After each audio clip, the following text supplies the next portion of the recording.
Hi everyone, today it is the 17th of December, getting excitingly close to Christmas, and we've got a lovely gift to colour.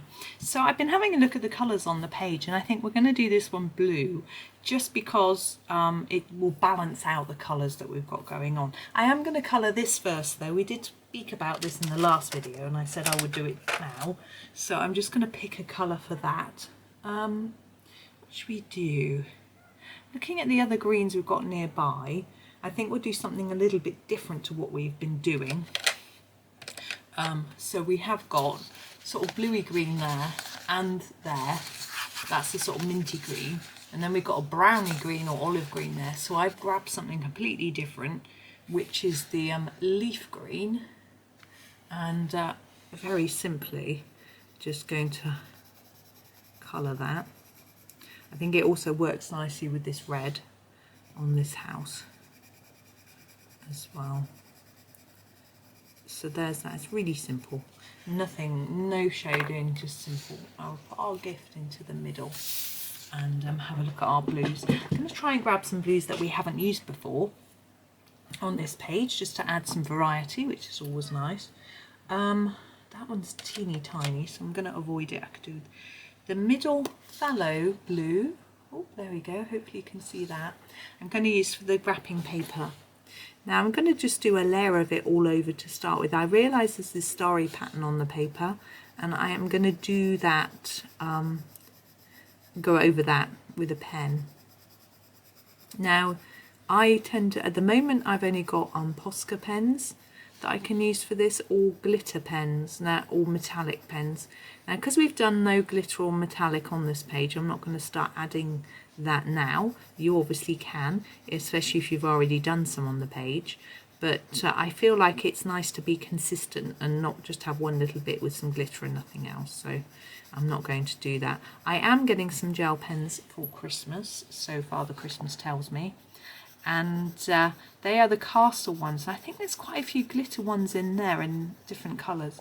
But I'm looking forward to having something a little bit different to just the Posca to play around with. And I will be doing a review of those. So I'm just thinking about that. But of course we always colour over the numbers, so it doesn't matter. I say we, obviously you might not be. What's interesting, there's a line through the 7. I noticed that, I should have just noticed the other 7 has that too.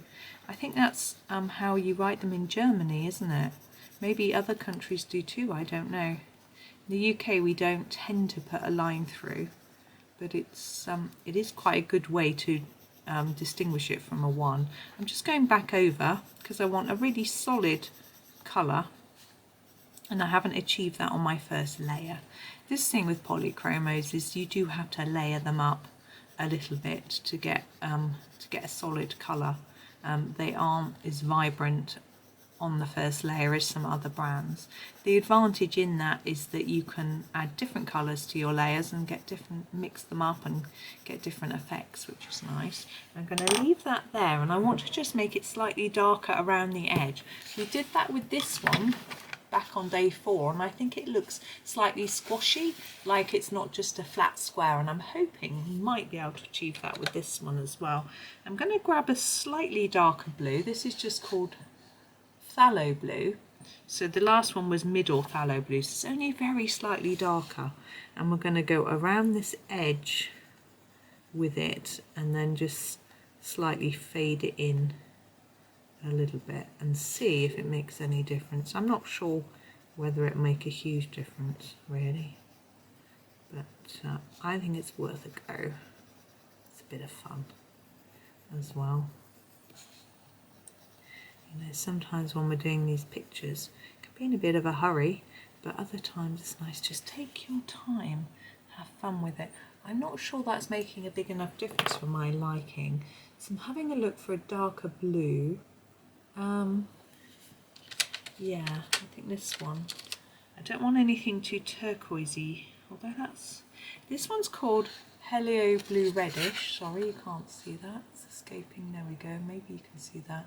But I don't feel it's red. It's not. So we're going to have a go.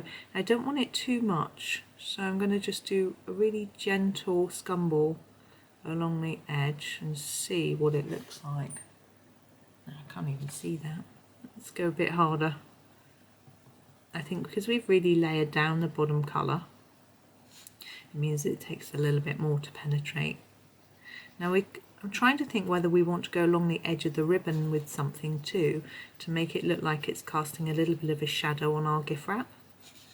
So I might do that too. We'll just get this outside bit done. Let me see. That's better. I feel that's softened it. So I'm just going to do a line down here and across here. So just so it looks a little bit like there's some shadow. I'm still trying to decide what colour to do the ribbon. Now the snowflakes are going to be white, which they would be. I'm just going to use this dark colour actually, let's pull that down, to do this little tag here. So like I have with the other tags that we've done, I'm going to do darker at the bottom and lighter at the top. There we go. Okay, and now we need to do the main part, the ribbon. Right, let's just move my pencils out of the way. We could do it in a darker blue, there is that option. We could even use the blue we've been using to do the highlights, although that might mean they get slightly lost. It's probably not the best idea. I'm going to do it in grey to try and make it look a little bit silvery, see if it works. I usually find the cold grey 3 is good for this. Oh, sorry, that was very blurred, wasn't it? You can see it's quite short. Now, cold greys work better. They look more silvery than a warm grey, which is slightly browner. So I'm going in here, dark, and then fading it towards the middle. I'm going to do the same here and leave a little bit of white in the middle of our ribbon.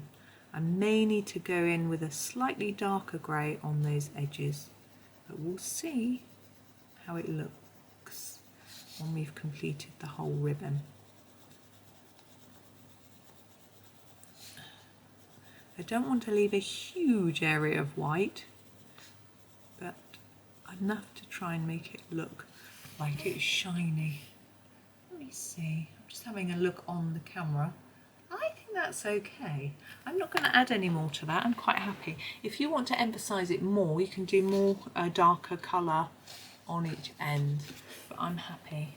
So that's that. Now I'm looking for my white to do my star. I'm going to use my fine pen again, the 05, because it helps. It's I say stars, the snowflakes. It's easier to get a nice fine mark. If you use a thick pen, you'll end up making it just look like a splodge, which is not the effect I'm wanting. It can look a little bit grey because you're applying it over the top of black. You could do 2 layers, but then you risk missing, as it were, and then making it look a little bit messy. So it's sort of up to you really. I'm only going to do the 1 layer. Now, a lot of people say their gel pens don't show up very well. There are lots of different brands, and I'm assuming some are probably better than others, but one big tip is you need it to be on quite an intense colour in the background, or else it will just disappear, in that there's not enough contrast between the colour. I'm making that a bit bigger. Between the colour of the paper, the background, and the white. So if I try to put this on top of this, it's not a very intense dark colour, it wouldn't work. Or on top of that, not the number 9, but that light pink, it just wouldn't work, it wouldn't show up. So you need to be mindful of where you're putting it and whether it's going to show up.